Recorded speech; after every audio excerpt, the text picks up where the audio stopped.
அன்பான குழந்தைகளே, உங்கள் அனைவருக்கும் எனது இனிய வணக்கங்கள். மீண்டும் ஒரு முறை உங்களை சந்திப்பதில் நான் பெருமகிழ்ச்சி அடைகின்றேன்.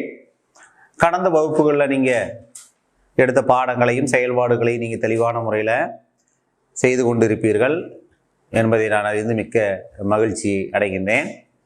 இன்றும் நாம் 4வது பாடத்தில் உயிர் வாழ என்ற தலைப்பில் அமைந்த பாடத்தில் இன்றும் நாம் ஒரு புதியொரு தலைப்பில் நாம் இன்று ஒரு பல செய்திகளையும் அதை தொடர்ந்து வரக்கூடிய செயல்பாடுகளையும் நம்ம பார்க்க போகிறோம். கடந்த வகுப்பில் நம்ம ஒரு ஏழை விவசாயியினுடைய ஒரு கதையை பார்த்தோம். அதனை தொடர்ந்து இருபொருள் தரும் சொற்கள் பார்த்தோம். இப்படி நிறைய செய்திகளை நம்ம கடந்த வகுப்பில் பார்த்தோம். இன்று ஒரு பாடல், ஒரு செடியை பற்றி இன்னைக்கு உங்களுக்கு ஒரு பாட்டு நான் சொல்லித்தர போகிறேன். நீங்கள் புத்தகத்தில் அந்த பாடலை நீங்கள் என்ன பண்ணணும், நான் பாடுவதை போலவே நீங்கள் பாடி அதை பாராமல் புத்தகத்தை பார்க்காம பாடி நீங்கள் பழகிக்கணும். அந்த செடியினுடைய சிறப்பும் இந்த பாடலில் இருக்கு. நம்ம பாடலுக்கு போவோமா? உங்களுக்கு பாடல்கள் தெரியும், இருந்தாலும் நம்ம இந்த பாடலை கேட்பீர்களா? போவோமா? நீங்க எல்லாம் ரெடி தானே? சரி.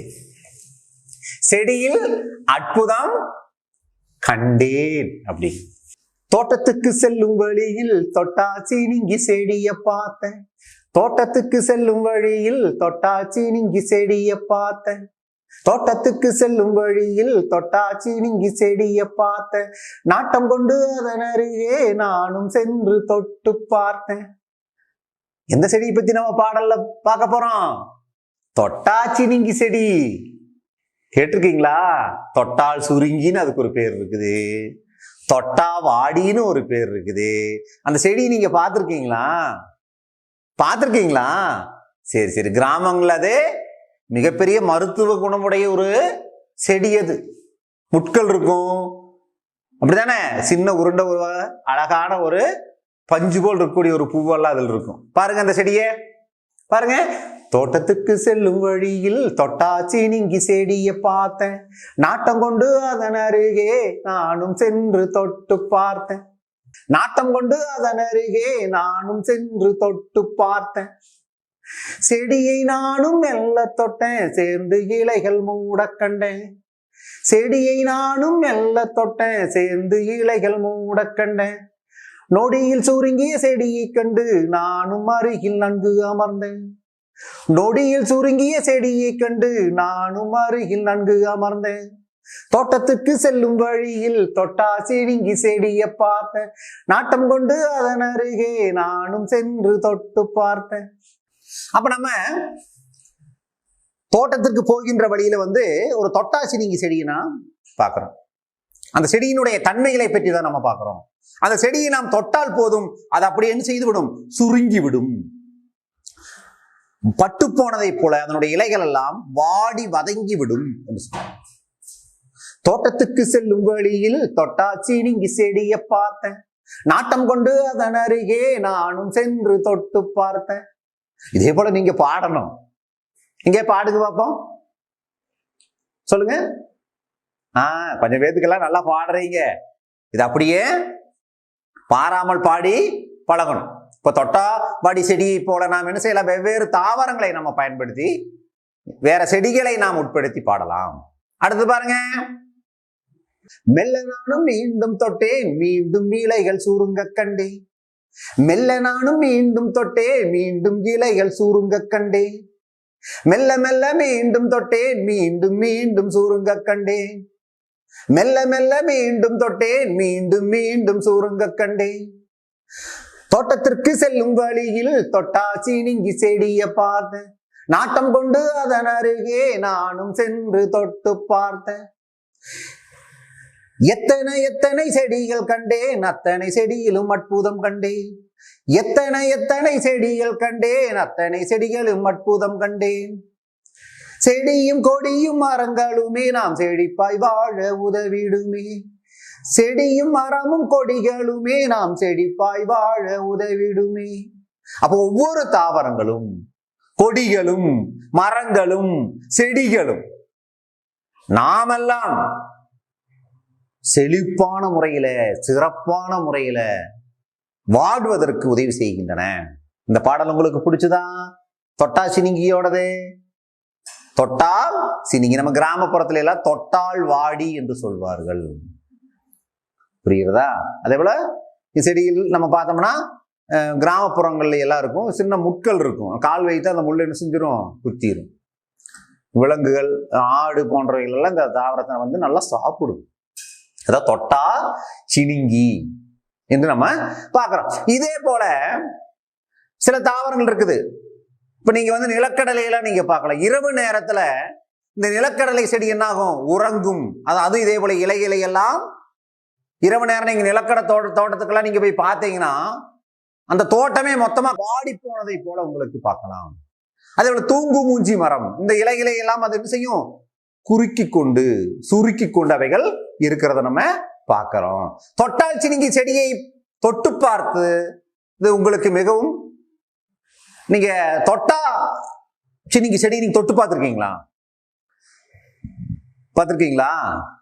இல்லைன்னா உங்க வீட்டுக்கு பக்கத்தாடி இருக்கக்கூடிய அந்த செடியை தொட்டு பாருங்க. தொடவில்லை என்றால் குச்சி எடுத்து லேசா அதன் மீது நீங்க வைத்தீர்களா என்றால் போதும், அது என்ன செய்கிறோம், சுருங்கி விடும். புரிகிறதா? உங்களுக்கு மிகவும் பிடித்த செடி எது? அதை நீங்க தான் சொல்லணும். உங்களுக்கு மிகவும் பிடித்த செடி, தொட்டா செடி போல வெவ்வேறான செடிகள் உங்களுக்கு பிடிச்சிருக்கும். அது என்ன? உனக்கு என்ன செடி பிடிக்கும் சொல்லுங்க. வெண்டை செடியா? ஓ சரி, அது பிடிக்குமா உங்களுக்கு? உங்களுக்கு என்ன பிடிக்கும்? தக்காளி செடியா? சரி, தக்காளி. இப்படி வெண்டை, அப்புறம் மிளகாய் செடி, இப்படி நிறைய செடிகள் இருக்கிறது. அது ஒவ்வொருத்தருக்கும் பிடித்த கத்திரி செடி இருக்கு. நம்ம பார்த்தோம் போன வகுப்புல, கத்திரி செடி நம்ம பார்த்தோம். இப்படி உங்களுக்கு ஒவ்வொருத்தருக்கு பிடித்த செடி எது? வாடி இலை மீண்டும் பழைய நிலைக்கு வருமா? எப்படி கண்டுபிடிக்கலாம்? இப்ப தொட்டா சினிங்கி செடியை நம்ம தொட்டுட்டோம், அது வாடி போனதை போல நம்ம பார்க்கிறோம். அது பழைய நிலைக்கு வருமா? கண்டிப்பாக வரும். நாம் அதை தொடாமல் இருந்தால் ஒரு 10 நிமிடங்களோ ஒரு 15 நிமிடங்கள் ஆன பொழுது என்ன செய்யும், முதலில் நாம் தொடுவதற்கு முன்னால் அது எவ்வாறு அந்த இலைகள் எல்லாம் விரிந்து அழகாக இருந்ததோ அதே போல மீண்டும் அது மாறி வரும் சொல்லலாம். தொட்டாச்சி நீங்கி பூவை உற்று பார்த்தது உண்டா? நீங்க தொட்டாச்சி நீங்கி பூ பார்த்திருக்கீங்களா? பாருங்க, அது எப்படி இருக்குது, அழகா. அப்படித்தானே? சிறப்பான முறையில் அழகா அது இருக்கிறத நம்ம பார்க்கிறோம். தொட்டாச்சி நீங்கி போன்ற வியக்க வைக்கும் வேறு தாவரங்கள் தெரியுமா? இப்ப தொட்டாச்சி நீங்கி செடியை போல வேறு தாவரங்கள் எவையேனும் இருந்தா ஒரு 2 பெயரை நீங்க எழுதணும்.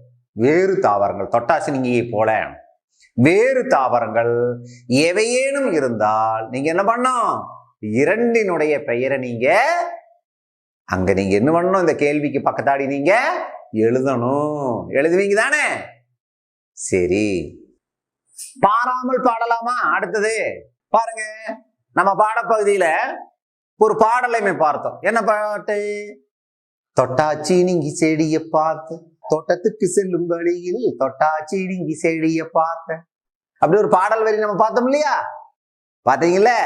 கேட்டீங்களா? படிச்சீங்களா? இப்ப நம்ம பாடணும் இல்ல, அந்த பாடல்ல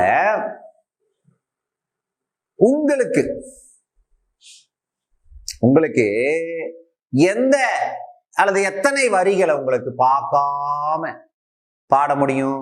முயற்சியுங்கள், பார்க்கலாம்.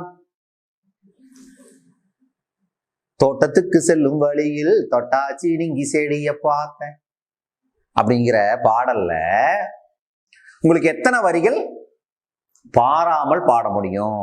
அதை நீங்க முயற்சி பண்ணி பாடி பழகணும். அடுத்தது பாருங்க, சொல்லுங்கள். இப்ப தொட்டாச்சி நீங்கி செடியை போல வெவ்வேறு சில தாவரங்களுக்கும் பல வேற்றுமைகள், பல சிறப்புத்தன்மைகள் உள்ளன. தொட்டாச்சி நீங்கி செடியை போல வேறு சில தாவரங்களுக்கும் ஒரு சில சிறப்புத்தன்மைகள் உண்டு. பாருங்க, படத்தை பாருங்க. சூரியகாந்தி பூவை பார்த்திருக்கிறீர்களா? சூரியகாந்தி பூ பார்த்திருக்கீங்களா? மஞ்சள் நிறத்துல சூரியனை போலவே இருக்கும். படத்தை பாருங்க. அதனுடைய சிறப்புத்தன்மை என்ன? ஆங்கிலத்தில் நம்ம அதை என்ன சொல்றோம்? சன்ஃபிளவர் சொல்றோம். நம்ம சன்ஃபிளவர். புரியுதா? அப்ப சூரியகாந்தியினுடைய சிறப்புத்தன்மை என்ன? காலையில சூரியன் உதிக்கின்ற பொழுது சூரியனை பார்த்துட்டே இருக்கும். சூரியன் மதியம் வரும்போது அது அப்படியே பார்க்கும். சூரியன் மறையும் போது அது அந்த பக்கம் பார்க்கும். ஆனா மேற்கு நோக்கி மறைஞ்சிருச்சு இல்லையா சூரியன். ஆனா திடீர்னு என்ன செய்யும்? காலையில சூரியன் கிழக்கு பக்கம் உதிக்கும் போது உடனே கிழக்கு பக்கம் பார்த்து திரும்பிக்கும். சூரியனை பார்த்து பார்த்து அவை பயணிப்பதால் சூரியன் எங்கெல்லாம இருக்குதோ அங்கெல்லாம் அது என்ன செய்யும்? சூரியனை பார்த்துட்டே இருக்கும். அதனால தான் அதற்கு சூரியகாந்தி பூ அப்படின்னு பெயர் வந்துச்சு. நம்ம சூரியகாந்தி எண்ணெய் சமையலுக்கு நம்ம பயன்படுத்துறோம் இல்லையா? உடலுக்கு ஆரோக்கியமான எண்ணெயில அது ஒன்று. அதனுடைய விதைகள் கருப்பு நிறத்துல இருக்கும். புரியுதா? அப்ப சூரியகாந்தி பூனுடைய சிறப்புத்தன்மை என்ன? சூரியன் எந்த பக்கம் இருக்கிறதோ சூரியனை பார்த்தபடியே அது மலரும். அதை பார்த்தபடியே அதுவும் சூரியனை பார்த்தபடியே அது சூரியன் மறைக்கின்ற பொழுது இதுவும் என்ன செய்யும்? சூரியனை பார்த்தபடியே அந்த திசையை நோக்கி அப்படியே தலை கவிழும். அதான் சூரியகாந்தி பூனுடைய சிறப்பு. அதான் அதுக்கு சூரியனை பார்த்தே அது பயணிப்பதால சூரியகாந்தி பூ அப்படின்னு பெயர் வந்துச்சு. அடுத்தது பாருங்க, இனி ஒரு பூ நம்ம நாட்டினுடைய தேசிய மலர். அதற்கு ஒரு சிறப்புத்தன்மை இருக்குது. என்னது நம்ம நாட்டினுடைய தேசிய மலர்? சொல்லுங்க சொல்லுங்க. தாமரை. தாமரை பூ தான் நம்ம நாட்டினுடைய தேசிய மலர் அப்படின்னு சொல்றோம். புரியுதா? அதுல பல நிறங்கள் இருக்கும். புரியுதா? சிவப்பு தாமரை இருக்கும், வெள்ளை தாமரை இருக்கும், மிக பெருசா இருக்கும் தாமரை. தண்ணிக்குள்ளதான் இருக்கும். தாமரைப்பூ எங்க இருக்கும்? தண்ணிக்குள்ளேயே இருக்கும். ஆனா அது என்ன செய்யாது? அழுகாது. நீங்க தாமரை இலை பார்த்திருக்கீங்களா? அதுல தண்ணீரிலே கொஞ்சம் எடுத்து தாமரை இலை மேல வைங்க, என்ன ஆகும்? தண்ணி அந்த தாமரை இலை மேல நிற்காது, உருண்டோடி மீண்டும் கீழே விழுந்துரும். அதே போலத்தான் தாமரை தண்ணீரில் இருந்த போதும் தண்ணீர் தாமரையோடு என்ன செய்யாது? முட்டி இருக்கிறாப்புல தெரியும், ஆனா என்ன செய்யாது? முட்டாது. அதனாலதான் தாமரை தண்ணீரில் மலர்ந்த போதும் அழுகாமல் இருக்கிறது. புரிகிறதா? தண்ணி மேல மேல கூட கூட தாமரையினுடைய தண்டும் மேலே உயரும். தண்ணீர் குறைய குறைய தாமரையினுடைய தண்டும் கீழே சுருங்கும் அப்படின்னு நம்ம பார்க்கிறோம். இந்த தாமரை பூ பல வண்ணங்கள் இருக்கிறதுன்னு பார்த்தோம். அது மட்டும் இல்லாம அதனுடைய வகைகளில் நம்ம பார்க்கிறோம். அள்ளி என்று சொல்றோம். அது மாலையில் தான் நம்ம அள்ளி என்று சொல்லக்கூடிய பூக்கள் எல்லாம் மலரும். மாலை நேரம் தான் மலரும். அது தாமரை வகையை சார்ந்ததெல்லாம் தாமரையை போல அது இருக்கும். இந்த தாமரை பூவும் இதே போலத்தான். காலையில் சூரியனை பார்த்து என்ன செய்யாது? சூரியன் உதித்தருக்கு பிறகுதான் அது என்ன செய்யும்? தன்னுடைய குவிந்திருப்பதை மெல்ல விரிக்கும். அது வரைக்கும் அப்படியே மூடி இருக்கும்.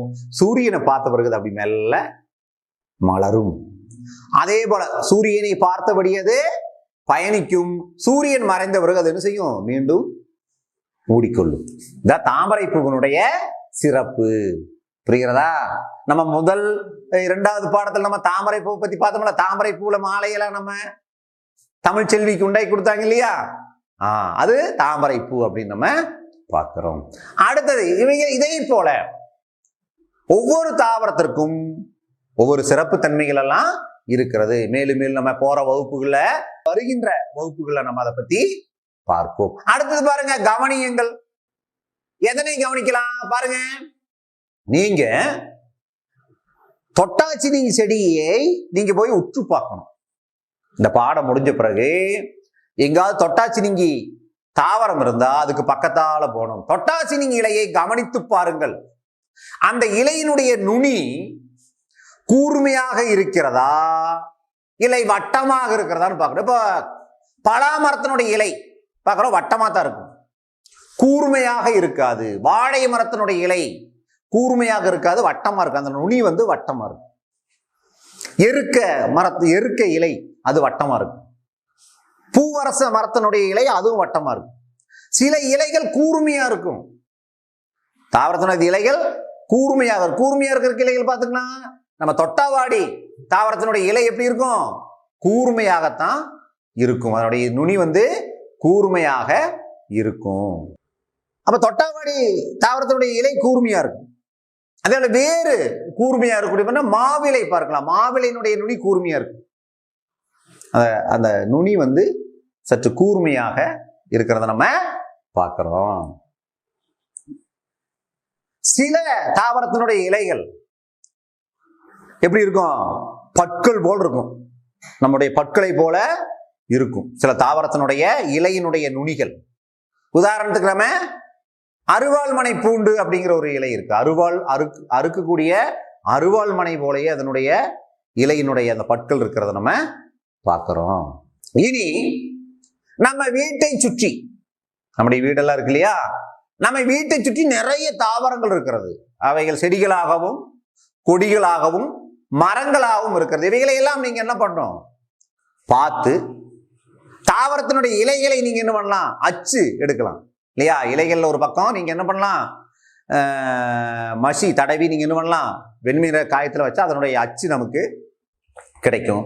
நம்ம பல வகையான தாவரத்தினுடைய இலைகளை நாம் சேமித்து வைக்கல. இதெல்லாம் நீங்க என்ன பண்ணலாம்? வீட்டுல செய்யலாம். அது செய்தது மட்டும் இல்லாமல் இலை தொகுப்பு நாம் உருவாக்கலாம். இலை தொகுப்பு ஆல்பம் நம்ம தயார் பண்ணலாம். ஒரு இலை தொகுப்பு புத்தகத்தை நம்ம என்ன பண்ணலாம்? வெளியிடலாம். அதுவும் நம்ம செய்யலாம். அடுத்த செயல்பாடு பாருங்க, கண்டுபிடியுங்கள். என்ன கண்டுபிடிக்கலாம்?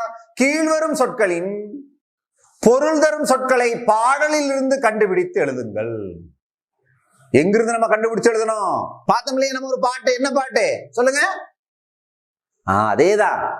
தோட்டத்துக்கு செல்லும் வழியில் தொட்டாச்சி நீங்கி செடிய பார்த்த அந்த பாடல்ல வரக்கூடிய சொற்கள் கொடுத்திருக்காங்க. அந்த சொற்களை கண்டுபிடித்து நம்ம எழுதணும். அதாவது அதுல கொஞ்சம் சொற்கள் கொடுத்திருக்காங்க. இதனுடைய சரியான பொருள் தரக்கூடிய சொற்கள் அந்த பாடல் இருக்குது. எந்த பாடல்ல? தோட்டத்துக்கு செல்லும் வழியில் தொட்டாச்சி நீங்கி செடிய பார்த்த அந்த பாடல்ல. தோட்டத்துக்கு செல்லும் வழியில் தொட்டாச்சி நீங்கி செடிய பார்த்தேன் அந்த பாடலில் வரக்கூடிய ஒரு சில சொற்களுக்கு, இதுல வரக்கூடிய கொடுக்கப்பட்டுள்ள சொற்களுக்கு சரியான சொற்களை நீங்க கண்டுபிடிச்சு எழுதணும். பாருங்க, ஆர்வத்தோடுன்னு ஒரு சொற்கள் கொடுக்குறாங்க. அதுக்கு பாடலில் சரி பொருத்தமான ஒரு சொல் வந்திருக்கிறது, நாட்டம். ஆர்வம் என்றால் நாட்டம் என்று பொருள். சரியா? ஆர்வத்தோடு என்றால் நாட்டத்தோடு அப்படின்னு பார்க்கலாம். இதே போல வேறு சில சொற்கள் பாருங்க, உட்கார்ந்தேன், வளமாய், மறுபடியும் போன்ற சொற்களுக்கு பாடலில் இருந்து வரக்கூடிய அந்த சொற்களை சரியான முறையில் எடுத்து நீங்க எழுதணும். அன்பான குழந்தைகளே, அடுத்த ஒரு செயல்பாடு எதிர்ச்சொல் எழுதுக.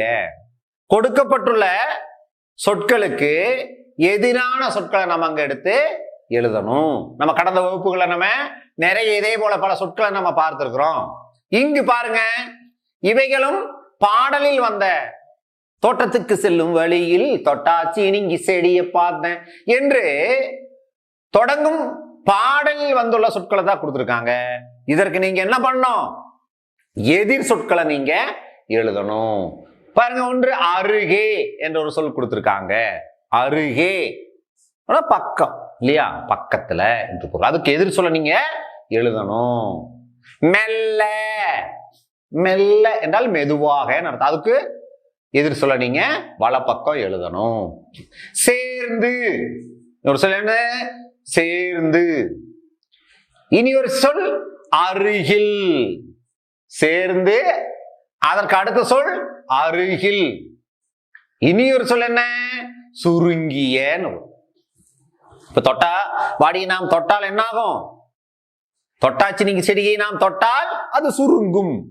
அதற்கு எதிர் சொல்ல நீங்க எழுதணும். புரிஞ்சுதா? புரிஞ்சா புரியலையா? புரிஞ்சுதா? இன்றைக்கு எடுத்த செயல்பாடுகளும் உங்களுக்கு தெளிவான முறையில புரிந்திருக்கும் என்ற நம்பிக்கையோடு மீண்டும் அடுத்த ஒரு வகுப்பில் நான் சந்திக்கின்றேன். கொடுக்கப்படக்கூடிய எல்லா செயல்பாடுகளையும் நீங்க தெளிவான முறையில செய்யணும். உங்களுக்கு ஏதேனும் சந்தேகம் இருந்தா உங்க வகுப்பாசிரியர்கிட்ட நீங்க கேட்டு தெரிந்து கொள்ளலாம். சரியா? மீண்டும் அடுத்த ஒரு வகுப்புல சந்திப்போமா? நன்றி, வணக்கம்.